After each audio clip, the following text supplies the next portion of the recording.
बात करेंगे कुछ इंपॉर्टेंट क्वेश्चन को लेकर। देखिए मैं लगातार ऐसे वीडियोस बना रहा हूँ। पार्ट 1 मैंने ऑलरेडी अपलोड कर दिया है, अब ये पार्ट 2 में अपलोड करने वाला हूँ। 5 इंपॉर्टेंट क्वेश्चन लेने वाला हूँ और आप लोग भी कमेंट कीजिएगा कि आप लोग के कितने आंसर सही हैं।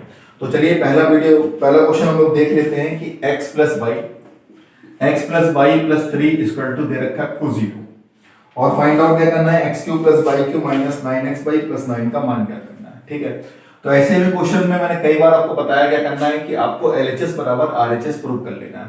देखो इधर x प्लस वाई प्लस 3 बराबर 0 हो गया, तो अब हम लोग x और y कैसे मान रख देंगे कि बराबर में क्या हो जाए, 0 हो जाए। तो LHS बराबर क्या हो जाएगा, RHS। तो इजी क्या होगा तरीका इसको लगाने का कि x बराबर क्या रख देना है, 2। x बराबर क्या रख देना है, माइनस का 2 रख देना, और y बराबर क्या रख देना, माइनस का 1 रख देना। तो अब x अगर माइनस 2 रखा और यहाँ पे y माइनस 1 रखा और ये प्लस का 3, तो माइनस 2 माइनस 1 ये कितना हो जाएगा, माइनस का 3 हो जाएगा, प्लस का 3 क्या बचेगा, 0। तो कहने का मतलब है कि x बराबर -2 और y बराबर -1 रखने पर हमारी वैल्यू प्रूफ कर गई, बराबर में क्या हो गया, 0 प्रूफ हो गया। तो हम लोग के लिए सबसे इजी मान क्या रहेंगे कि -2 और -1। ऐसे क्वेश्चन जब भी आपको दिखाई दें कि x प्लस वाई समथिंग कुछ दे रखा है बराबर में 0 है, तो x y का मान कुछ भी रख लीजिए और बराबर में 0 प्रूफ कर दीजिए, बस हो जाएगा। चलिए अब देखते हैं कि क्या हम लोग से पूछा गया है कि हम लोग को फाइंड करना है X cube plus Y cube minus का 9xy और प्लस का 9। तो x बराबर माइनस का 2 रखना है, तो -2 रख दीजिए, -2 का होल क्यूब प्लस माइनस का क्यूब माइनस x की वैल्यू कितनी है, -2 तो रख दीजिए, और y की वैल्यू कितनी है, वो भी -1 है, तो -1 और प्लस का 9। तो -2 को क्यूब करेंगे तो कितना आ जाएगा, -8, क्योंकि -2 गुणा -2 -2 तो 2 दूनी 4 4 दूनी 8, ये रख देंगे तो कितना आ जाएगा, माइनस का 1 आ जाएगा, और माइनस और माइनस ये प्लस हो जाएगा, और 9 दूनी 18 तो माइनस का 18 और प्लस का 9 हो जाएगा। ठीक है, अब देखो क्या करें, माइनस का 18 और माइनस का 1 माइनस का 19 और माइनस का 8 तो कितना हो जाएगा, माइनस का 27 और प्लस 9 तो बचेगा कितना, माइनस का 18। बिल्कुल इजी तरीका है, नहीं तो आप इसका क्यूब भी कर सकते हैं तब भी आंसर आ जाएगा, लेकिन काफी लेंथी हो जाएगा ये। चलते हैं नेक्स्ट क्वेश्चन पे। आपको दे रखा है कि 8 सेंटीमीटर भुजा वाला एक ठोस घन है। एक घन बना लीजिए। घन का मतलब क्या होता है कि जिसकी सभी भुजाएं क्या हो, बराबर हो, जिसमें लंबाई हो, चौड़ाई हो और एक ऊंचाई हो, इसको वो क्या बोलते हैं, घन बोलते हैं। तो एक घन बना लीजिए। ठीक है, तो ये घन बन गया है और इसकी सभी भुजाएं क्या है आपकी, 8, लंबाई भी है, चौड़ाई भी 8 है और ऊंचाई भी क्या है, 8 है। 8 सेंटीमीटर वाले एक घन को 16 सेंटीमीटर लंबाई, 8 सेंटीमीटर चौड़ाई और 15 सेंटीमीटर ऊंचाई वाले एक आयताकार पात्र में गिराया जाता है। मतलब एक घन है छोटा सा और उसको एक घनाभ में डाला जा रहा है। तो जब किसी चीज को किसी दूसरी चीज में डाला जाता है तो दोनों के आयतन क्या होते हैं, बराबर होते हैं। हम लोग को ये याद रखना है कि जब एक चीज को दूसरी चीज में डाला जाएगा तो दोनों के आयतन क्या होंगे, बराबर होंगे। तो एक इसको डाला गया है जिसकी लंबाई जो है घनाभ की लंबाई कितनी है, 16 और चौड़ाई कितनी है, 8 और ऊंचाई कितनी है इसकी, 15 सेंटीमीटर ऊंचाई वाले पात्र में गिराया जाता है। और जो आंशिक रूप से पानी से भरा है, इसमें थोड़ा सा पानी भी भरा है। तो आपको पूछा गया यदि घन पूरी तरीके से डूब जाता है तो जल स्तर में कितनी वृद्धि होगी। मतलब यहाँ इसको इसमें डाल दिया जाए तो ये पानी जो है वो कितना ऊपर आ जाएगा, ये हमसे पूछा गया। तो हम लोग को क्या करना है कि दोनों का आयतन बराबर कर लेना है। घन का आयतन क्या होता है, भुजा क्यूब, इसका आयतन क्या होता है, LBH, बस। तो आयतन क्या होगा, 8 गुणा 8 गुणा 8 गुणा 8। लंबाई कितनी है, 16, चौड़ाई 8 है और ऊंचाई देखिए ये 15 मत मानिएगा, क्योंकि 15 जो है वो बर्तन की आकृति की जो ऊंचाई है वो 15 है, मतलब घनाभ की जो ऊंचाई है वो 15 है, लेकिन पानी कितना ऊपर उठेगा हम लोग को ये निकालना है। पानी इसमें थोड़ा भरा है, अब वो कितना भरा है पता नहीं, लेकिन आपसे पूछा गया है कि जल स्तर में कितनी वृद्धि होगी, हमें वृद्धि निकालना है और सबको सेंटीमीटर में ही दे रखा है तो कोई प्रॉब्लम नहीं होगी। वृद्धि निकालना है, मतलब हो सकता है पानी यहाँ तक भरा हो, हमें वृद्धि निकालना है। हो सकता है पानी जब आप वो क्या नाम घन जो है वो डालोगे तो कितना ऊंचा उड़ जाएगा, हमें ये निकालना है। तो चलिए h पता नहीं, यही हमारा आंसर होगा जो h निकल के आएगा। तो 8 से 8 कैंसिल, 8 दूनी 16 और 2 चौक 8, तो h कितना हो जाएगा, 4। इसका मतलब 4 सेंटीमीटर पानी आप वो घन डालने के बाद ऊपर उड़ जाएगा। तो घन के जो है वो अच्छे से फार्मूले आप याद कर लीजिएगा। एक घन का आयतन अगर पूछें आपसे तो a क्यूब होता है और घन का अगर वक्रपृष्ठ पूछे तो होता है 4a², अगर संपूर्ण पृष्ठ पूछते हैं तो होता है 6a², और इसका अगर विकर्ण पूछते हैं तो होता है a√3। तो ये सारे फार्मूले घन के अच्छे से याद कर लीजिएगा, काफी क्वेश्चंस इस पे बनते हैं। चलते हैं नेक्स्ट क्वेश्चन पे।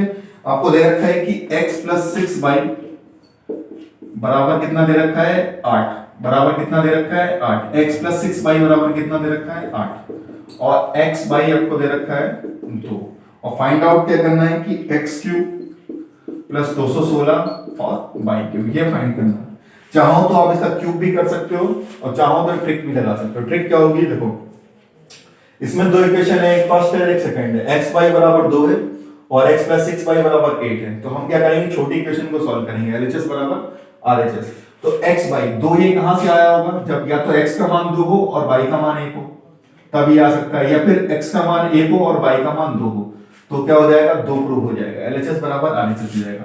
अब ये मान हम लोग यहां रख के देखेंगे, अगर ये कंडीशन को वेरीफाई कर गया तो हमारा यही आंसर बन जाएगा। चलिए x का मान 2 रख के देखते हैं और y का मान 1 रख के देखते हैं। तो 6 कम 6, 6 और 2 8, तो बराबर 8, LHS बराबर RHS प्रूव हो गया। अगर आप x का मान 1 रखोगे और y का मान 2 रखोगे तो कितना हो जाएगा, 6 दूनी 12 और 1 13, जबकि है कितना 8। तो हमें क्या क्लियर हो रहा है कि x का मान 2 रखने पर और y का मान 1 रखने पर 2 और 1 ये हमारे मान होंगे। ठीक है, ये प्रूव हो गया। अब हमसे पूछा गया है ये इसका मान बताना है, तो x का मान कितना है 2 की पावर 3 करेंगे प्लस 216, और y का मान कितना है 1, 1 का क्यूब 1 होता है, तो 2 की पावर 3 8, 216, तो कितना हो जाएगा 216 और 8 कितना हो जाएगा 224। ये हमारा क्या हो जाएगा, फाइनल आंसर हो जाएगा। नहीं तो क्यूब करेंगे थोड़ा सा लंबा हो जाएगा, लेकिन आंसर तब भी आ जाएगा। चलते हैं नेक्स्ट क्वेश्चन पे। ए किसी काम को 16 दिन में कर सकता है, ए किसी काम को 16 दिन में कर सकता है और बी उसी काम को 12 दिन में कर सकता है। तो एलसीएम कितना जाएगा 16 और 12 का, 48 एलसीएम ले लीजिए 16 और 12 का, तो 16 3 48 और 12 चौक 48। मतलब ए जो है पर डे 3 काम करेगा और बी पर डे 4 काम करेगा। अब दे रखा है आपको कि उन्होंने 4 दिन तक एक साथ काम किया, तो पर डे कितना काम करेंगे, 4 और 3 7, और 4 दिन में कितना काम करेंगे 28। तो टोटल काम कितना हो गया 28, करना कितना काम है 48, तो बचा हुआ काम कितना हो जाएगा 48 माइनस 28, तो बचेगा कितना 20। अब 20 काम जो है वो हम लोग को करवाना है, लेकिन आगे कहा गया है आपसे कि उसके बाद ए चला जाता है और बी ने शेष काम पूरा किया। ए जो है वो चला गया है और शेष काम कौन कर रहा है, बी कर रहा है। तो बी की क्षमता कितनी है, पर डे 4 काम करने की। पूछा गया है आपसे कि बी ने शेष कार्य पूरा किया, कार्य को पूर्ण रूप से समाप्त करने के लिए बी ने कितने दिनों तक कार्य किया, बी ने टोटल कितना कार्य किया है ये आपको बताना है। तो चलते लगाते हैं, देखो टोटल काम कितना है हमारा 48, बचा कितना काम है 20, बारी किसकी है बी की, तो बी की क्षमता कितनी है पर डे 4 काम करने की, तो 4 से भाग करेंगे तो 5 दिन बी जो है 5 दिन लेगा। बी 5 दिन कब लेगा, जब ए काम छोड़कर चला जाएगा, और बी ने ए के साथ भी काम करा था शुरू में। ए और बी कितने दिन मिलकर काम करते हैं 4 दिन, और बी ने अकेले कितने दिन काम करा 5 दिन, तो आंसर क्या हो जाएगा टोटल 9 दिन।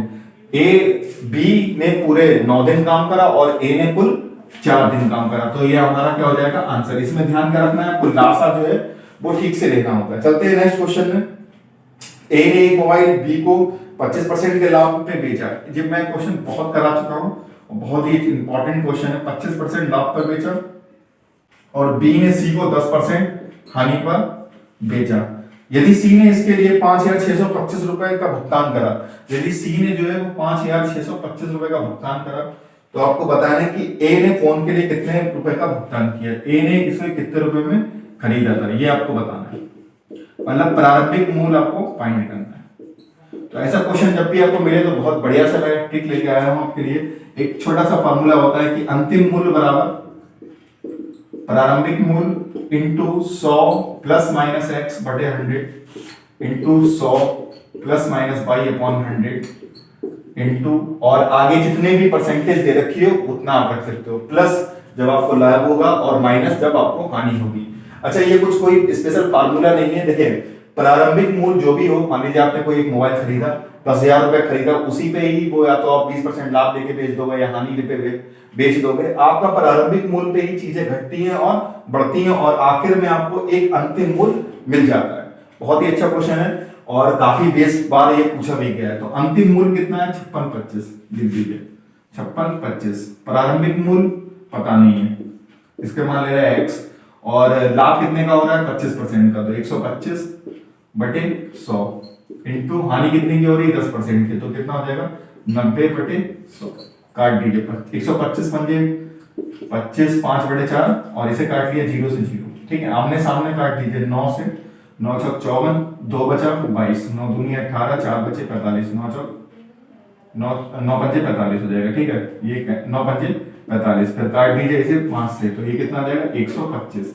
125 ये और ये 40 ये, 125 गुणा 40 बराबर x हो जाएगा। तो 0 125 चौका कितने होते हैं? 500। तो कितना आंसर आ जाएगा? 5000। इसका तो आपका आंसर कितना आएगा? 5000। तो फाइनल आंसर कितना आएगा? 5000। बहुत अच्छा क्वेश्चन है, ये फार्मूला बस छोटा सा है, एक दो बार लिखेंगे आप समझ में आपको आ जाएगा। तो आपको वीडियो कैसा लगा जरूर कमेंट कीजिएगा, और आपका स्कोर कितना रहा ये भी जरूर लिखिएगा, और चैनल को सब्सक्राइब जरूर कर लीजिएगा, क्योंकि ऐसे ही वीडियोस आपको मिलते रहेंगे। तो मिलता हूँ नेक्स्ट वीडियो में, तब तक के लिए।